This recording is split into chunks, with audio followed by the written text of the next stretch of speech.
Welcome to the Proclaim Peace podcast, and welcome to season 2. I'm Jennifer Thomas, and I'd like to also welcome my co-host, Patrick Mason. Patrick. Hey, we made it to season 2, Jen. We did.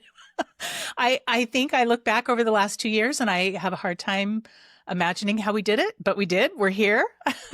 And people are listening. That's like the best thing. So thanks to everybody who's listened through all those episodes in season 1 and who actually asked us for a season 2. So that's why we're here. I was going to say, we wanted to share a little bit with you today as we launch this season about why we're doing it. It isn't just because Patrick and I have nothing better to do and season 1 was done, and so we decided to do season 2. It isn't just because we wanted to flow along with Come Follow Me. You'll note that we took a little bit of a break last year, so it isn't inevitable that we'll continue to do that. But as Patrick and I were thinking about whether we wanted to pick this project up again, the same things that were true when we launched the project continue to be true and also appeared to have sort of escalated. When we launched the podcast, I shared with you part of the reason that MWEG was interested in supporting this, and it was because we were concerned that perhaps the great discomfort that we as God's children were feeling with the state of affairs wasn't simply that we're spending too much time on social media or economic conditions were worsening. Although those things are true, but certainly we would like to propose that part of this is that as God's children, our native happy state is one of peace. And that is what we feel when we're close to him, with him, and when our world most approximates his design. And as that changes and shifts and maybe peace goes out of the world, we as the divine part of us feels a significant sense of discomfort. And when we want to do something about that, we're not quite sure what it is. And we proposed at the beginning of this project that what we could do was become peacemakers. And both Patrick and I feel very strongly that that is still the case. Yeah, I think it's, there's always conflict in the world. That's one of the things we learned very strongly, I think, in season 1, is that conflict is simply a feature of the world. It's not a bug. It's a feature. And the question is how we engage it. And so we shouldn't be surprised that still 2 years on, we're still experiencing a lot of conflict in our lives, in our culture, in our society, in our politics, et cetera. I think for me, what it simply means, Jen, is that it's a reminder that I always have to redouble my efforts, right? The work is never done. We see progress, we see some regress, but that the call never changes, and that it's an opportunity for us to lean into that. And so I'm excited for just ongoing conversations. There's so much wisdom from so many people out there, so many incredible peace builders who are doing great work. And I think especially, I think one of the great temptations is to give in to despair and to hopelessness. And I hope one of the things that I love about this podcast is that every guest that we talk to gives me hope and gives me a sense that there is good in the world, there is peace in the world to be made, and that we can do this together. Well, and together is what we want to do, is how we want to do it. When we launched this project, Patrick and I honestly had absolutely no idea whether anyone would listen. Would this be an audience of our friends and family? Maybe that. a few, if that. Not entirely sure my children listen to this podcast, but it turns out that there are thousands of you, literally thousands of you who follow this podcast regularly, who listen and are invested in this process. And I think for Patrick and I, that has been a demonstration that there are thousands of people interested in participating in making this a more peaceful, just, equitable world, and who have a desire to reduce the conflict that we're facing. And so that, to me, has been, I think, one of the most extraordinary witnesses of that there are many of us who want peace, and we are willing to work to have it. So we are going to jump in to the Old Testament. And I guess I would love to have Patrick tell me why, because I think that Patrick's going to make the case to me and to all of the rest of you as to why the Old Testament can actually be read through a lens of peacemaking and how there is a lot there to study. Okay. Let me try to make this case, Jen. Let's see if I can persuade you at least. Okay. Of your audience of one. Okay. So one of the lessons I learned from season 1 is to not be afraid of conflict. And I think that many of us are afraid of the Old Testament. I think we have a I kind agree. of a conflictual relationship with the Old Testament. It's a very long book. It's very complicated. There are some parts, frankly, that are pretty boring. I'm looking at you, Chronicles, and Numbers. And kind of irrelevant, not to be rude. I shouldn't say that Yeah, scripture's there's some irrelevant, parts but it's just exactly not. like, why Yeah. does this matter? Right. Yeah. And also, there are some parts of it that kind of rub against our modern sensibilities, whether it be its portrayals of God or what people do or all these kinds of things. It seems so ancient, so antiquated, that the customs and culture seem so distant from our own, right? So I think a lot of us have a kind of mid to high conflict relationship with the Old Testament. And I think a lot of people, a lot of Latter-day Saints, kind of secretly or not so secretly dread when it comes up every 4 years in gospel doctrine. Our conflict response is avoidance. Exactly. Like, I'm just going to avoid that scripture. Yep. I was having a conversation with a friend recently, somebody who loves the scriptures, loves the gospel, is a deep reader, deep studier. He said, I think I'm just going to read like 2 or 3 books out of the Old Testament this year. There's so much to read in the world. Why would I spend all year reading this book? And I think a lot of people feel that way. So here's the case. This is one of our oldest books. People of faith have been reading this book for thousands of years and have been finding it relevant for thousands of years. On this podcast, we hold up Christ as the ultimate peace builder, who we exemplify. Every scriptural lesson that Jesus learned about peacemaking, he learned from the Old Testament. Think about that. Yeah. And the references he was using to teach other people. That was the context he was using to teach. Yeah, he didn't have the New Testament. He didn't have the Book of Mormon, right? He didn't have all these. So when he went to the scriptures to learn about peace and peacemaking, he went to what we call the Old Testament. He didn't call it that. They just called it the Bible, right? Or the writings or the prophets or whatever.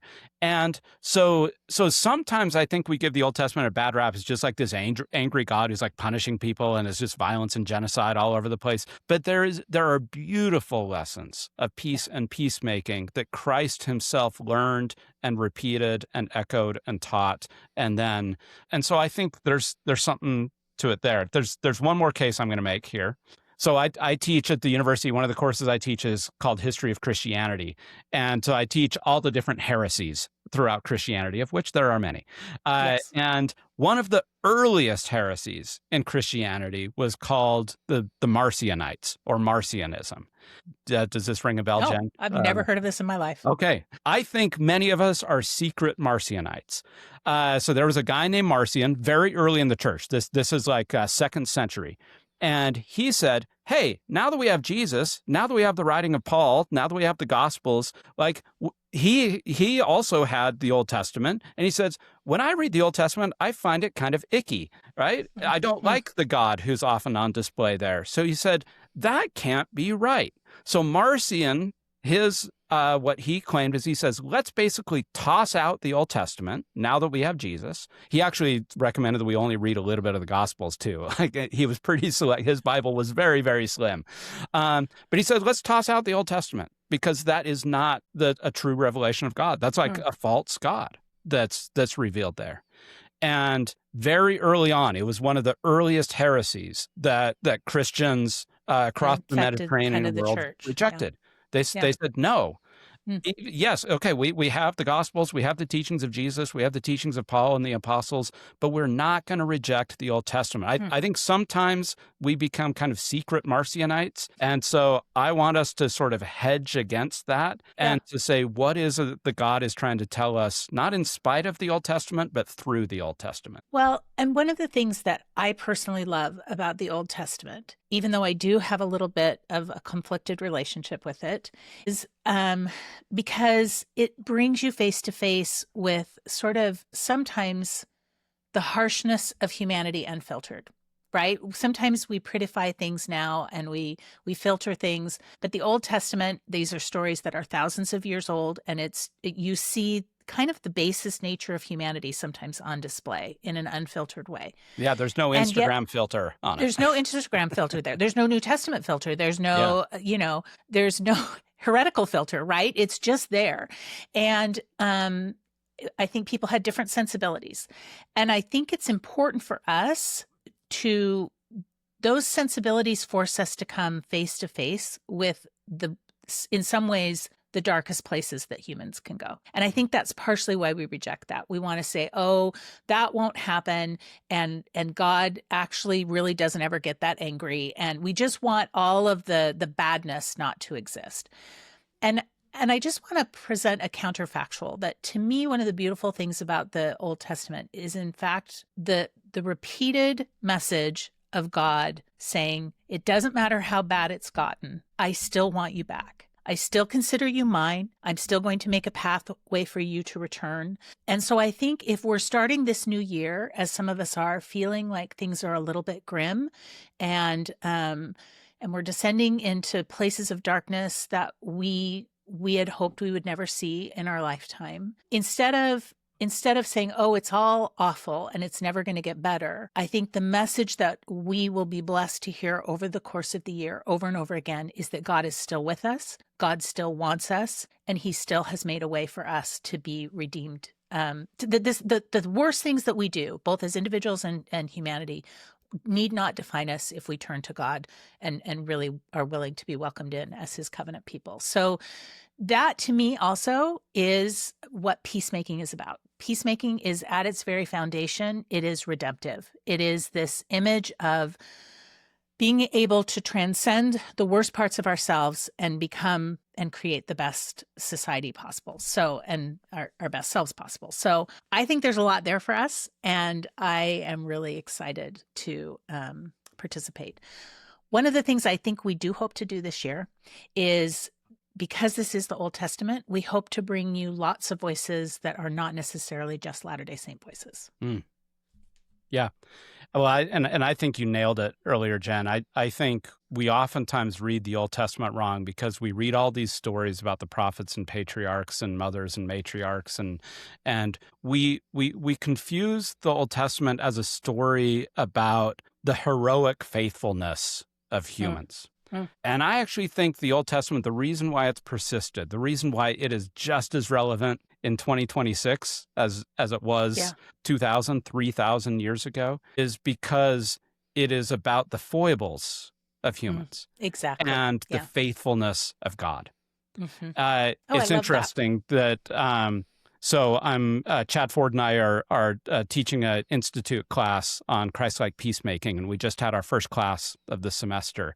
And we asked all the students, we said, pick a scripture about peace from any of the standard works, whatever you want. We just left a blank slate. And the very first scripture that somebody, when they raised the hand and reported on, was from the Old Testament. Not from the Sermon on the Mount or the Book of Mormon, but from the Old Testament. And they read Isaiah 41:10.